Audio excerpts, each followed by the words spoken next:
you have to do is look around to see the massive growth taking place in northeastern Clovis. Managers at Community Regional Medical Center say that's the main reason Clovis Community Hospital is expanding. It's growing tremendously, and there's a lot more patient need out here than was estimated 5-10 years ago. The $300 million building project going on at the Clovis campus is not only creating jobs right now, approximately 4,000 construction jobs, but when the expansion is completed next year, another 400 jobs will be added. And that'll be across all different disciplines, both clinical and non-clinical. Peg Breen, Community's new Senior Vice President of Human Resources, is overseeing the hiring process and says while the medical facility will need to hire more doctors, nurses, and other clinical personnel, this is a great opportunity for people with different skills. Lab, dietary, maintenance, engineering, kind of an interesting mix of talents are needed to open that many new positions. We can find out what generator came on. Maintenance engineer Butch Garris says many people don't think about what it takes to operate a huge medical facility like CMC.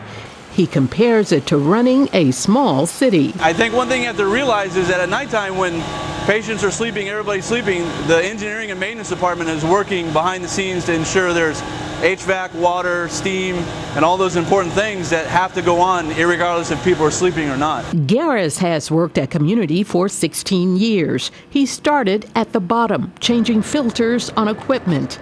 He is now a chief engineer and says the hospital invested a lot of time training him and believes there are great opportunities for job seekers with the right attitude. What would be nice to see an applicant come in here as is just a really good grounded hand on basic electricity, HVAC, and just be willing to change and learn as much as they can.